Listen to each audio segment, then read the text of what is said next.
nos ha confirmado una demanda de inconstitucionalidad contra esta ley. Vamos a hablar ahora ya no con un constitucionalista, sino con un abogado penalista, el doctor Iván Meini, profesor universitario y miembro del estudio de abogados Payé. Señor Meini, muy buenas noches, gracias por estar con nosotros. Muy buenas noches. Bueno, tenemos muchas modificaciones en la normatividad penal, lo cual no sorprende a nadie, porque hay un clima de emergencia, hay una situación de malestar generalizada y un auge de la criminalidad. ¿Qué de lo que se ha actuado legislativamente hasta ahora le parece a usted que es útil para hacer frente a la criminalidad y a la delincuencia? Desde el punto de vista de las modificaciones legales que se han producido en los últimos días, teniendo como justificación el combate a la criminalidad, a la extorsión o generar un mayor clima de seguridad ciudadana, honestamente creo que ninguna de las modificaciones contribuye. Por el contrario, las modificaciones que han habido, y uno podría empezar con básicamente dos, una a la que se ha hecho referencia en la entrevista al magistrado del Tribunal Constitucional, referida a si es realmente el Ministerio Público, como dice claramente la Constitución, quien tiene que dirigir desde un inicio la investigación de los delitos, o si, como se ha modificado legalmente, es la policía quien tiene que encargarse, al menos de manera operativa y con cierta autonomía, de las diligencias preliminares. Eso, o esa ley, desconoce no solamente lo que dice la Constitución, sino también la propia lógica de las investigaciones. La investigación criminal es una investigación jurídica que ciertamente necesita un brazo operativo con mucha experiencia y mucha capacidad, que tiene que ser ejecutado por la policía. Pero quien dirige desde un inicio la investigación es, por mandato constitucional, el Ministerio Público. Y creo que la otra modificación legal que ha generado excesiva controversia, y creo que justificada, es la que modificó la ley de crimen organizado. Tanto aspectos sustantivos, es decir, el concepto del delito y los requisitos para hablar de una organización criminal, como aspectos procesales, sobre todo vinculados a la necesidad de que en un allanamiento o incautación, por ejemplo, esté presente el abogado de la persona afectada. Dos puntos entonces en lo penal y uno en lo constitucional, que ya nos aclaró el señor Gutiérrez Tice, que va a ser objeto de una decisión de ellos, de manera que sobre ese tema estamos protegidos por esa institución. Pero los otros dos temas que se han plasmado en ley ya son bien complicados. Explíquenos qué cosa quiere decir crimen organizado y de qué manera se puede aplicar ahora, porque se ha modificado y muchos consideran que se ha suavizado la norma. De hecho, acá lo que más choca naturalmente es que el primero que pidió que se aplique en su beneficio la modificación que había sido hecha fue el principal promotor de la ley. Es decir, el mismo principio que hablábamos sobre el Tribunal Constitucional. El justiciable que tiene capacidad para mejorar los términos en que se realice el proceso en el cual es justiciable, precisamente. Que sea el caso del Congreso en el TC o que sea el caso de congresistas o de un partido como es Perú Libre, que como tal venía siendo investigado como organización criminal. ¿Cómo explicaría usted qué es lo que se ha cambiado y por qué razón es que los cambios perjudican a la acción penal? Bueno, el concepto de criminalidad organizada, desde el punto de vista legal, porque en doctrina se puede discutir, de alguna manera viene presentado por la Convención de Palermo, sí, que desde el año 2003 está en vigor en el Perú. Y esa convención, que es un compromiso internacional asumido por el Estado peruano y por la inmensa mayoría de países, establece ciertos rasgos característicos a el grupo que la ley puede denominar crimen o criminalidad organizada.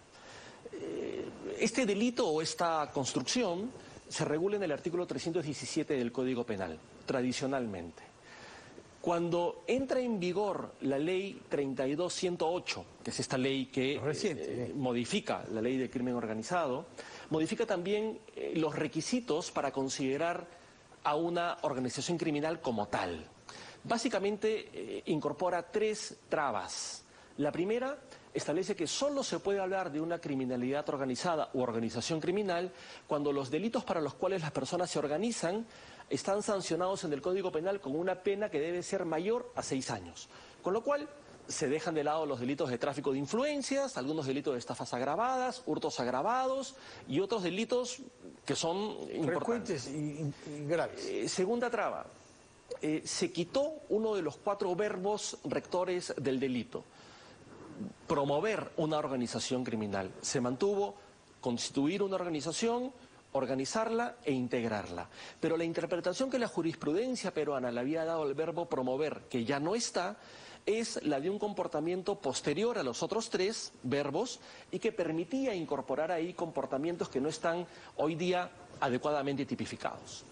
Y en tercer lugar, se incorporó como una exigencia legal que la organización criminal persiguiese como finalidad controlar una cadena de valor en la economía o mercado ilegal para obtener un provecho patrimonial. Y eso es un requisito que ha generado demasiadas trabas, porque si bien uno puede pensar que las organizaciones criminales tienen por finalidad obtener un lucro, hay algunas que se disfrazan, por ejemplo, con ciertos matices de organizaciones políticas, organizaciones de corte legal, que va a ser difícil probar eso.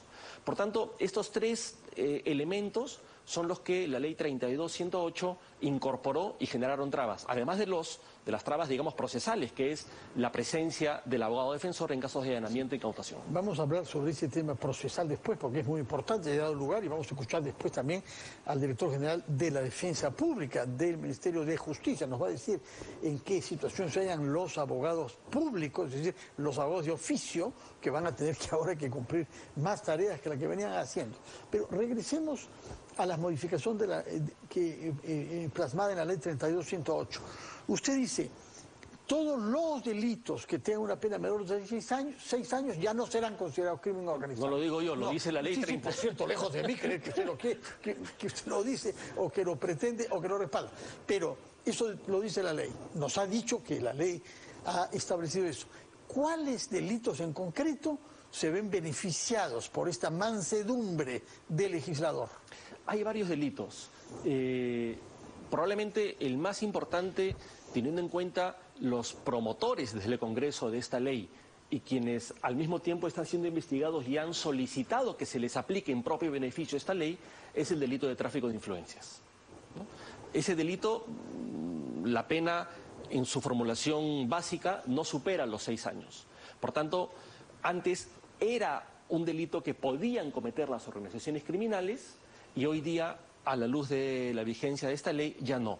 Por eso, por ejemplo, es que el día de ayer el juez Richard Concepción Carguancho ha emitido una resolución declarando que en su concepto la ley 32.108 no supera el test de constitucionalidad ni de convencionalidad, porque dicho en pocas palabras sería una ley con nombre propio.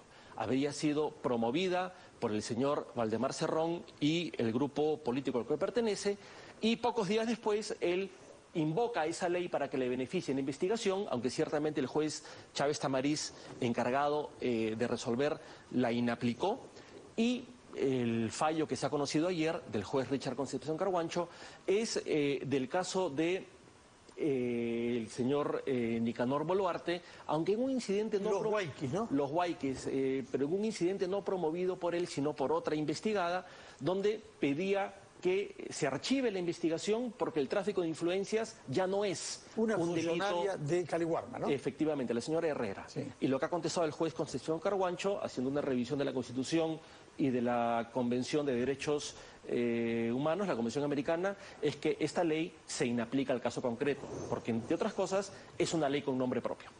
Ahora, lo que yo he visto en la argumentación de Carguancho es también, yo tengo que priorizar una norma con más rango, y la norma con más rango es el tratado internacional que se incorpora al bloque constitucional, y no una ley que contradice la Convención de Palermo que el Perú ha firmado como Estado soberano. Es exacto ese razonamiento, inapelable. Yo creo que el razonamiento es correcto. Uno puede estar de acuerdo con ciertas formulaciones del razonamiento, pero creo que en puridad el argumento es correcto.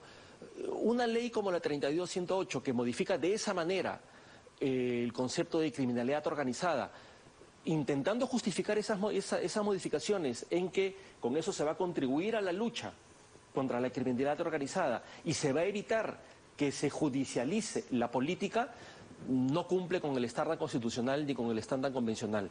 Vulnera, al menos en mi concepto, ciertamente la garantía de que una ley no puede ser con nombre propia.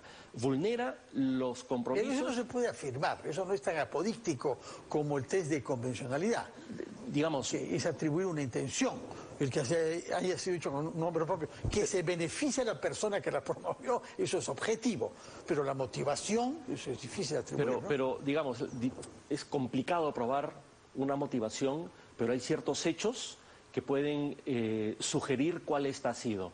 Si la ley fue creada, promovida por quienes luego, inmediatamente de que entró en vigor, la han intentado invocar y no fue observada por la Presidenta de la República, que también beneficia a su hermano y a quienes están siendo investigados con ellos, digamos, y sobre todo si no hay ninguna motivación jurídica, lógica, que justifique esta ley, entonces uno podría pensar que hay una motivación en realidad, particular. A mí me basta saber que contradice la Convención de Palermo, porque la contradice, ¿forma parte del bloque constitucional o no? Forma parte del bloque constitucional, aun cuando algún sector lo cuestione, porque si bien no es, digamos, desde el nomen juris, una convención sobre derechos humanos o fundamentales, ya la jurisprudencia de la Corte Interamericana ha determinado que los graves casos de corrupción o la corrupción sistemática afecta los derechos fundamentales y, por tanto, los tratados internacionales que versan sobre compromisos para prevenir y combatir la corrupción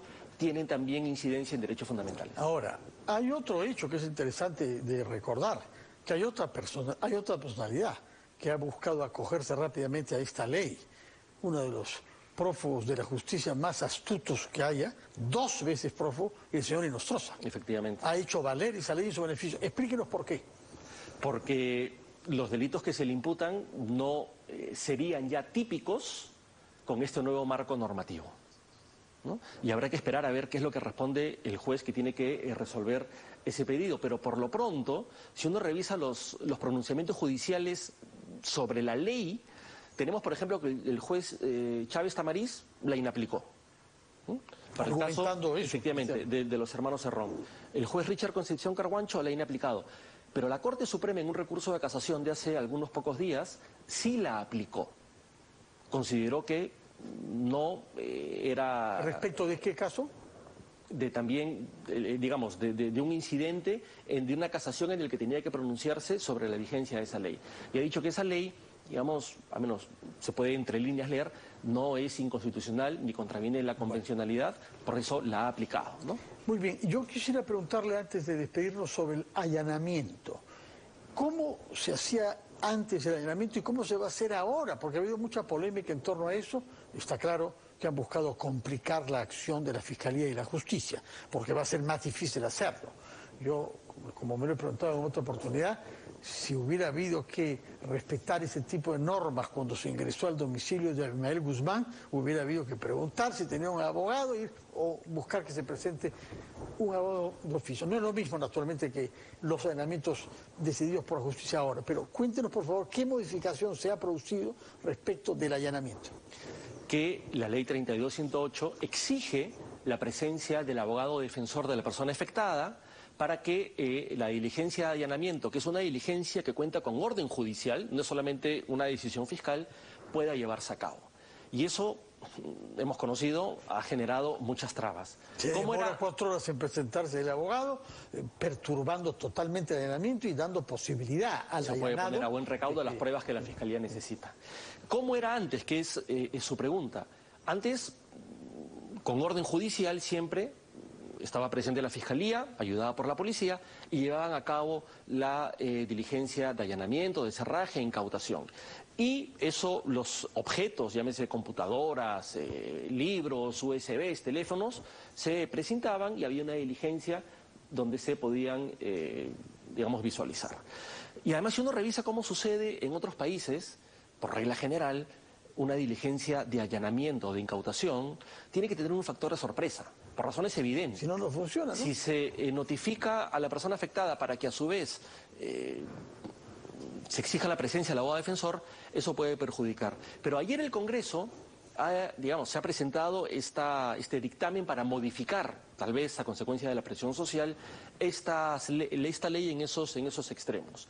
Y lo que se está proponiendo en el dictamen es que ya no sea necesaria la presencia del abogado defensor, pero sí la presencia de un abogado de oficio. ¿Quién solicita que un abogado de oficio se constituya en el lugar del allanamiento? El Ministerio Público. ¿A quién solicita eso? A la defensa pública. Al Ministerio de Justicia. Tendrá que... O sea, el Poder Ejecutivo. Así es. El Poder Ejecutivo va a estar al tanto de un operativo que eventualmente se puede hacer contra sus intereses. Efectivamente. Y va a tener tiempo para informar. Hay que ser acá suficientemente suspicaces, ¿no? Si uno tiene que informar, pedir a la autoridad, oye, mándame un abogado, pues estamos ventilando esto. En realidad, la Oficina de Defensa Pública del Estado tiene, aunque pertenece al Ministerio de Justicia y por tanto al Ejecutivo, en su línea de trabajo tiene cierta autonomía, pero en esa línea de autonomía lo lógico también es pensar que el abogado de oficio de turno al que le toque asistir tendrá que comunicar a su inmediato superior. Muy bien, doctor Iván Meini, abogado penalista, muchas gracias por aclararnos algunos puntos, aunque eso no disipa naturalmente nuestra inquietud y nuestro deseo de que la legislación penal se adapte a la amenaza que estamos sufriendo, en vez de mostrar más flexibilidad y más mansedumbre, si cabe la expresión. Si usted me lo permite, Sí, don Fernando, solamente 2 segundos. Usted al principio me preguntó acerca de los cambios legislativos. Probablemente no sea necesario pensar en cambios legislativos, siempre se puede mejorar la ley. Pero lo que más se necesita son cambios en la preparación de los efectivos policiales, en inteligencia y en cómo llevar a cabo los trabajos precisamente de seguimiento de organizaciones criminales. Y ciertamente se puede criticar alguna ley, pero lo importante parece estar por otro lado. Ciertamente, la inteligencia policial y los recursos para que la policía actúe con eficacia como sabe hacer y como han hecho en otras oportunidades. Iván Meini, abogado penalista, muchas gracias por su presencia acá y muy buenas noches. Muchas gracias.